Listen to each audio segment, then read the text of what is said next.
Praise the Lord. நம்முடைய கர்த்தராகிய இயேசு கிறிஸ்துவின் நாமத்தில் இந்த நியூ மந்த் நியூ பிளஸிங் மூலமாக உங்களை சந்திப்பதில் நான் மிகவும் மகிழ்ச்சி அடைகிறேன். ஒவ்வொரு மாதமும் முதலாம் நாளிலே நாம் தேவனுடைய ஆசீர்வாதமான வார்த்தைகளை, வசனங்களை பற்றி தியானித்து வருகிறோம். இந்த மார்ச் மாதம் முதல் நாளிலே தேவன் உங்களுக்கு தரும் ஆசீர்வாதமான வசனம், இதோ நான் புதிய காரியங்களை செய்கிறேன். ஏசாயா 43:18-19 வசனங்களில், முந்தினவைகளை நினைக்க வேண்டாம், பூர்வமானவைகளை சிந்திக்க வேண்டாம், இதோ நான் புதிய காரியத்தை செய்கிறேன், இப்பொழுதே அது தோன்றும், நான் வனாந்திரத்திலே வழியையும் அவாந்திர வெளியிலே ஆறுகளையும் உண்டாக்குவேன் என்று தேவன் உங்களுக்கு சொல்லுகிறார். அன்பானவர்களே, நாம இப்போ ஒரு புது மாசத்துக்குள்ள வந்திருக்கிறோம்.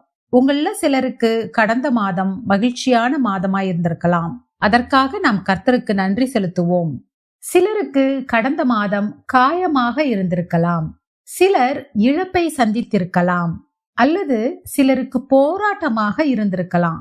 ஆனா கர்த்தர் இன்று உங்களுக்கு சொல்றாரு, முந்தினவைகளை நினைக்க வேண்டாம். அதுக்காக நாம அதை மறந்துடணும்னு அர்த்தம் இல்ல. ஆனா அதிலேயே சிக்கிக்கொண்டு அதையே நினைச்சுக்கிட்டே இருக்க வேண்டாம் அப்படின்னு கர்த்தர் சொல்றாரு. நாம் ஏன் முந்தினவைகளையே, அதாவது பழையவைகளையே நினைக்க வேண்டாம் என்பதற்கு நம் தேவன் தரும் 4 காரியங்களை குறித்து நாம இன்னைக்கு பார்க்க போறோம். முதலாவதாக, தேவன் உன் வலியை அறிந்திருக்கிறார். God knows your pain. அவர் உன் வலியை, உன் வேதனையை, உன் போராட்டங்களை அறிவார். எப்படி அவர் அறிவார்? அவருக்கு எப்படி தெரியும்? ஏசாயா 41:10 சொல்கிறார், நான் உன்னுடனே இருக்கிறேன். அவர் நம்மோட இருக்கும்போது நம்ம என்னெல்லாம் கோத்ரூ பண்றோங்கிறது கடவுளுக்கு கட்டாயம் தெரியும். ஏசாயா 43:2 சொல்றாரு, நீ தண்ணீர்களை கடக்கும் போது நான் உன்னோடு இருப்பேன். நம்ம கூடவே இருக்கிற தேவனுக்கு நம்முடைய கஷ்டங்கள் கட்டாயம் தெரியும். போன மாசம் நீங்க மன அழுத்தத்துல இருந்தீங்களா? நைட்டு யாருக்கும் தெரியாம அழுகையோடு தூங்குனீங்களா? உங்கள் நம்பிக்கை முற்றிலுமாக உடைந்து போகும் வகையில சம்பவங்கள் ஏதாவது நடந்ததா?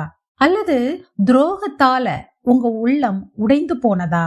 கர்த்தர் சொல்றாரு, அந்த நேரங்களில் எல்லாம் நான் உன்னோடுதான் இருந்தேன் மகனே, நீ தனியாக இல்ல, நான் உன்னோடுதான் இருந்தேன் மகளே என்று சொல்கிறார். ஆகார நினைச்சு பாருங்க. அவ தன் பிள்ளையோட வனாந்திரத்துல தனியா பிரயாணம் பண்ணும்படி விடப்பட்ட போது, பிள்ளை ஒரு பக்கம் அழுது குடிக்க தண்ணி இல்ல, இவ ஒரு பக்கம் பிள்ளை சாகிறதை நான் பார்க்க மாட்டேன் அப்படின்ட்டு இவ ஒரு பக்கம் அழறா. அப்போ தேவன் பிள்ளையின் சத்தத்தை கேட்டார் அப்படின்னு சொல்லப்பட்டிருக்கிறது. அவர் பிள்ளையின் சத்தத்தை கேட்டு பதில் கொடுத்தார். அவளோட கண்களை அவர் திறந்த போது அவ ஒரு தண்ணீர் துறவை கண்டு போய் பிள்ளைக்கு குடிக்க கொடுத்தாள். தேவன் பிள்ளையுடனே இருந்தார் என்று சொல்லப்பட்டிருக்கிறது. ஆம், எனக்கு அன்பானவர்களே, சங்கீதம் 34:18 சொல்கிறது, நொறுங்குண்ட இருதயம் உள்ளவர்களுக்கு கர்த்தர் சமீபமாயிருந்து நறுங்குண்ட ஆவியுள்ளவர்களை ரட்சிக்கிறார். உன்னோட கஷ்டம் எனக்கு தெரியும், உன் கண்ணீர் எனக்கு தெரியும், அதிலிருந்து நான் உன்னை ரட்சிப்பேன் அப்படின்னு கர்த்தர் சொல்றாரு. உங்களோட உடைஞ்ச மனம் அதிலிருந்து மீளும் மாதமாக இந்த மாதம் உங்களுக்கு இருக்கட்டும். பிலிப்பியர் 4:19 படி, என் தேவன் தம்முடைய ஐஸ்வர்யத்தின் படி உங்கள் குறைவையெல்லாம் கிறிஸ்து இயேசுவுக்குள் மகிமையிலே நிறைவாக்குவாராக. இரண்டாவதா, ஏசாயா 43:18 வசனத்தோட பின்பாகத்துல பூர்வமானவைகளை சிந்திக்க வேண்டாம் அப்படின்னு தேவன் சொல்றாரு. Stop living in yesterday. பழையவைகளோடு வாழ்ந்து கொண்டிருக்காதீர்கள். சில பேரு இன்னும் பழைய தோல்வியிலேயே உழன்று கொண்டிருக்கிறோம். ஐயோ இப்படி ஆயிடுச்சே, நான் என்ன செய்வேன் அப்படின்னு இன்னும் கலங்கிக்கிட்டு இருக்கீங்க. சிலர் பழைய பாவத்திலேயே வாழ்ந்துட்டு இருக்கிறோம். இன்னும் சிலர் பழைய வார்த்தைகளிலேயே கஷ்டப்பட்டுட்டு இருக்கிறோம். என்ன பார்த்து இந்த வார்த்தை சொல்லிட்டாங்களே அப்படின்னு வேதனையோட இருக்கிறோம். ஆனா எனக்கு அன்பானவர்களே, கேளுங்க. 2 கொரிந்தியர் 5:17 தேவன் சொல்றாரு, இப்படி இருக்க ஒருவன் கிறிஸ்துவுக்குள் இருந்தால் புது சிருஷ்டியாய் இருக்கிறான், பழையவைகள் ஒழிந்து போயின, எல்லாம் புதிதாயின. கடவுள் நம்மள பார்த்து பழையதுன்னு சொல்லல, அவர் உன்னை புதியது என்று அழைக்கிறார். நீ ஒரு புது சிருஷ்டி, உன் பழையவைகளை களைந்து போடு அப்படின்னு சொல்றாரு. பழைய கஷ்டங்கள், பழைய துன்பங்கள் யாவும் ஒழிந்து போகும் என்று கர்த்தரை நம்ப வேண்டும். அவர் உனக்கு இளைப்பாறுதல் தருவார். சங்கீதம் 107:19-20 இப்படியாக சொல்கிறது, தங்கள் ஆபத்திலே கர்த்தரை நோக்கி கூப்பிடுகிறார்கள். அவர்கள் இக்கட்டுகளுக்கு அவர்களை நீங்களாக்கி ரட்சிக்கிறார்.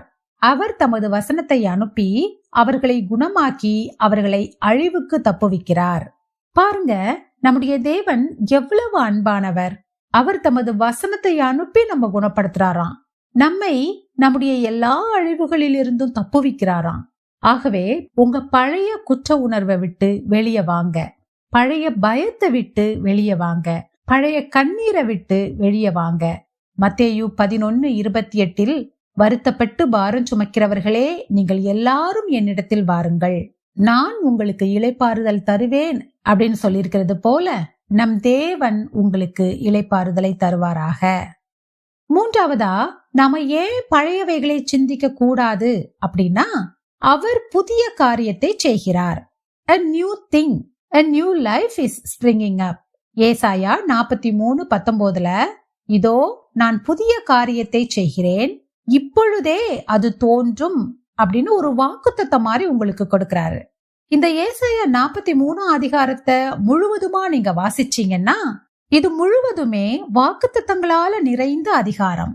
பயப்படாதே, நீ என்னுடையவன், நான் உன்னை பத்திரமாக பாதுகாப்பேன், நீ என் பார்வைக்கு அருமையானவன், உன்னை கூட்டிச் சேர்ப்பேன், நானே கர்த்தர், என்னையல்லாமல் இரட்சகர் இல்லை, உன்னை தப்புவிப்பேன், உன்னை வழி நடத்துவேன், உன் பாவங்களை நினைக்க மாட்டேன் அப்படின்னு இந்த அதிகாரம் முழுவதும் வாக்குத்தத்தங்களால நிறைந்தது. அதனாலதான் புதிய காரியத்தை செய்கிறேன் என்கிறார். கவனிங்க, தேவன் செய்வேன் அப்படின்னு சொல்லல, செய்கிறேன் அப்படிங்கிறாரு. இப்பவே இந்த நேரத்திலேயே உங்க வாழ்க்கையில செய்யறாரு. நீங்க அத பார்க்க முடியாம இருக்கலாம், ஆனா அவர் செய்யறாரு. ஒரு விதை மண்ணுக்குள்ள இருக்கும்போது அது வளர்வது கண்ணுக்கு தெரியாது, அது இறந்து போனது போல தெரியும். ஆனா உள்ள அது முளைச்சுக்கிட்டு இருக்குது, அது வேலை செய்து கொண்டிருக்கிறது. அது போல தேவனும் நம் வாழ்க்கையில் புதிய காரியங்களை செய்து கொண்டிருக்கிறார். யோவேல் 2:25 சொல்லியிருக்கிறது போல, நீங்கள் இழந்த ஆண்டுகளை, ஆசீர்வாதங்களை, இழந்த வருஷங்களின் விளைவை உங்களுக்கு திரும்ப அளிப்பேன் அப்படிங்கிறாரு.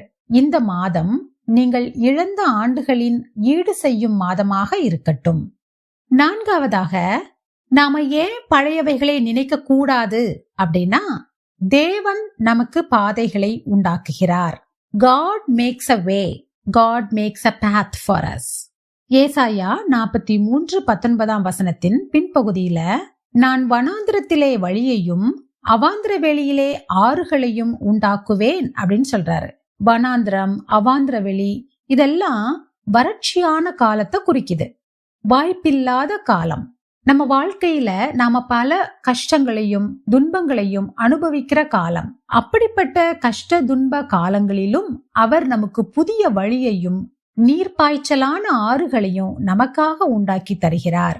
சங்கீதம் 23:3 அவர் என் ஆத்துமாவை தேற்றி தம்முடைய நாமத்தின் நிமித்தம் என்னை நீதியின் பாதைகளில் நடத்துகிறார். கர்த்தர் நம்மை தேற்றுகிறார், நடத்துகிறார். இந்த மாசத்துல கர்த்தர் உங்களுக்கு மகிழ்ச்சியை கொடுக்கிறாரு. போன மாதம் ஏதாவது வருத்தம், ஏதாவது காரியத்துக்காக பயந்து போயிருக்கலாம். இந்த மாதம் தேவன் உங்களுக்கு தைரியத்தை கொடுக்கிறார். இந்த மாசத்துல அநேக பிள்ளைங்க எக்ஸாம் எழுத போறீங்க. தேவன் உங்களுக்கு தைரியத்தை கொடுப்பாராக. எதை குறிச்சு நீங்க கவலைப்பட வேண்டாம்.